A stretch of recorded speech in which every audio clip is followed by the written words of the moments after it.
बल्कि मैं आप सब मीडिया के साथियों से भी आग्रह करूंगा कि एक सर्वे जनरली आप लोगों को करना चाहिए। जाइए रैंडमली पूछिए गांव देहात में जाकर कि आपके पास कितने लोग आए, कैसे जानकारी ली गई। मैं अभी 2 दिन पहले मेरे नेता मेरे पिता आदरणीय रामविलास पासवान जी की पुण्यतिथि पर अपने पैतृक गांव में था, शहर बन्नी में था। वहां पर कई मैंने ग्रामीणों से मैंने पूछा कि भाई यहाँ पे कौन कौन आया, अपने परिवार वालों से पूछा। ना के बराबर लोगों ने कहा कि किसी ने हमसे आकर हमारी जाति के बारे में पूछा। नमस्कार, आप देख रहे न्यूज फॉर नेशन और मैं स्वाति पांडे आपके साथ। बिहार में हुए कास्ट सेंसस के सर्वे रिपोर्ट जारी कर दिए गए हैं। इसके बाद से ही बिहार में जाति आधारित गणना को लेकर के काफी माथा फोड़ावल हो रहा है। जहां एक तरफ इसे सत्ता पक्ष यानी महागठबंधन सरकार खुद की उपलब्धि बता रही है, तो वहीं दूसरी तरफ विपक्ष यानी बीजेपी लगातार इसे लेकर के नीतीश कुमार के ऊपर हमलावर है। अब इसी कड़ी में खुद चिराग पासवान ने भी नीतीश कुमार पर बड़ा हमला बोला। बता दें कि जाति आधारित गणना की रिपोर्ट पर चिराग पासवान जमुई से सांसद और लोजपा रामविलास के प्रमुख चिराग पासवान ने कहा है कि हमारे यहाँ तो कोई आया ही नहीं पूछने के लिए। हम जहाँ जहाँ जा रहे हैं वहाँ लोगों से यही पूछ रहे हैं कि क्या आपके पास आपकी जाति पूछने के लिए कोई आया था, तो सब कह रहे हैं कि नहीं। तो आखिर बताइए नीतीश कुमार जी, ऐसे कैसे आपने कास्ट सर्वे करवा लिया, आपने ऐसे कैसे जातीय गणना करवा लिया कि जब आपके अधिकारी लोगों के पास पहुंचे ही नहीं। इस पूरे आंकड़ों में झोल है। इस पूरे जो सर्वे की गई है ये सर्वे ही गड़बड़ी है। इसे आप फिर से करवाइए और ठीक करवाइए। क्या कुछ कहना है चिराग पासवान का जाति आधारित गणना पर, किस तरह से नीतीश कुमार पर हमलावर होते नजर आ रहे हैं और कह रहे हैं कि ये पूरा जो कास्ट सर्वे का रिपोर्ट है ये पूरा रिपोर्ट ही झूठा है। चिराग पासवान की बातों को सुनवा। जनगणना हुई, उस जनगणना के बाद जब इस जनगणना की बात हुई तो लोगों के मन में भी एक उत्साह था कि संभवतः कई ऐसे नए आंकड़े सामने आएंगे जिसकी उम्मीद बिहार के लोग लगा के रखे हुए। और उसके बाद जब आंकड़े सामने आए तो क्या आंकड़े थे, मोटा मोटी अगर आप देखिएगा तो 1931 में जो जनगणना हुई उसी की एवरेजिंग सामने आ गई। उसी की एवरेजिंग करके उसको सामने रख दिया गया। अगर ये बंद कमरे में तैयार किए हुए आंकड़े होंगे तो उस पर भी किसी को आश्चर्य नहीं होना चाहिए। 500 करोड़ रुपया खर्च हुआ। भैया कहाँ खर्च हुआ 500 करोड़ रुपया? कितने लोगों के दरवाजे खटखटाए गए?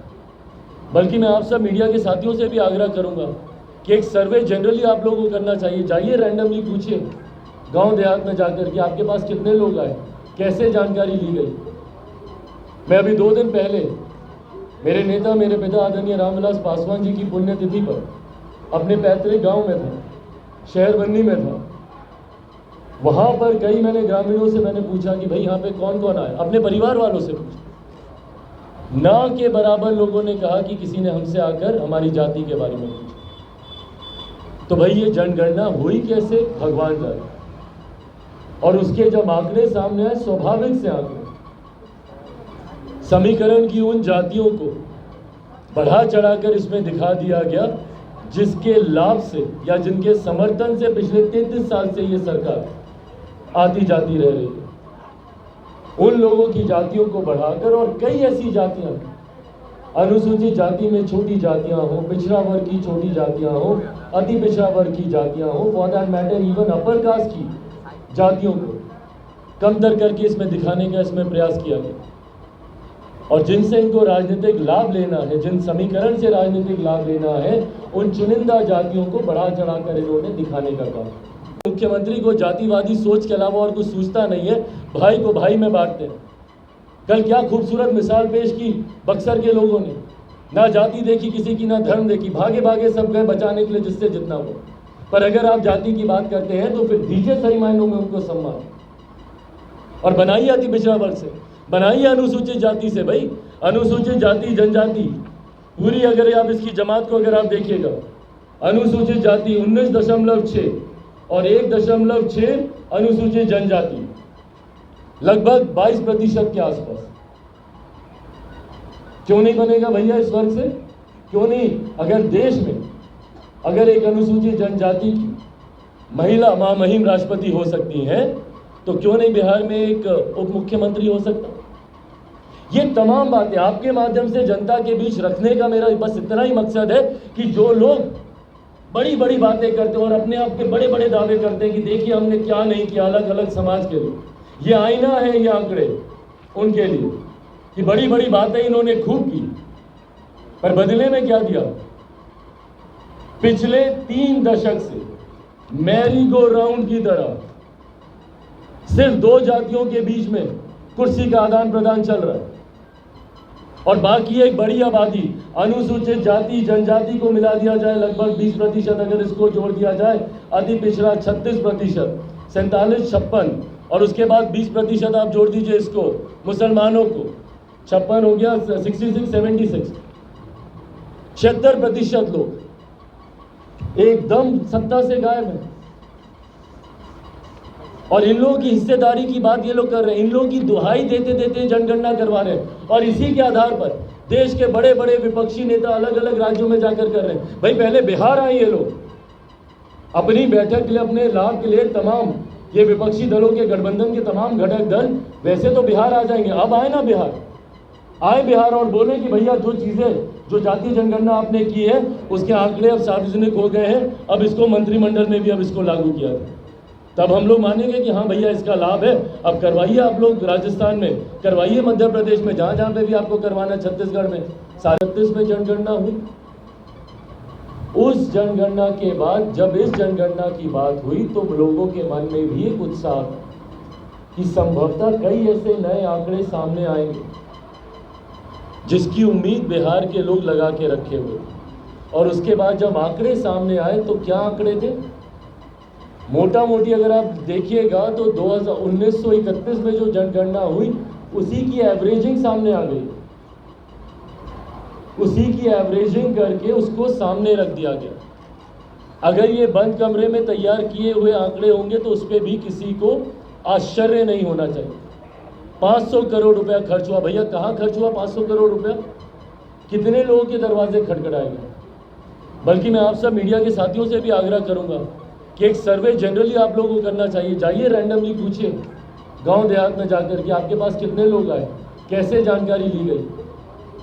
मैं अभी 2 दिन पहले मेरे नेता, मेरे पिता आदरणीय रामविलास पासवान जी की पुण्यतिथि पर अपने पैतृक गांव में था, शहर बन्नी में था। वहां पर कई मैंने ग्रामीणों से मैंने पूछा कि भाई यहाँ पे कौन कौन आए, अपने परिवार वालों से पूछा। ना के बराबर लोगों ने कहा कि किसी ने हमसे आकर हमारी जाति के बारे में पूछा। तो भाई ये जनगणना हुई कैसे, भगवान जाने।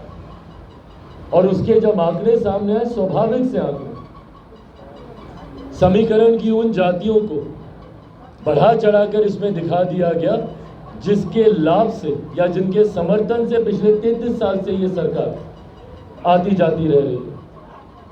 उन लोगों की जातियों को बढ़ाकर और कई ऐसी जातियां, अनुसूचित जाति में छोटी जातियां हो, पिछड़ा वर्ग की छोटी जातियां हो, अति पिछड़ा वर्ग की जातियां हो, for that matter even upper caste की जातियों को कमतर करके इसमें दिखाने का इसमें प्रयास किया गया।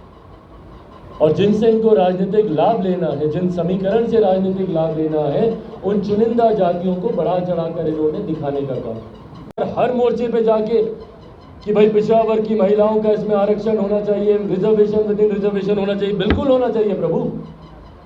पर पहले इसमें तो बताइए कि आपने कितना दे दिया अपने मंत्रिमंडल में, पिछड़े वर्ग से कितनी महिलाएं हैं आपके यहाँ?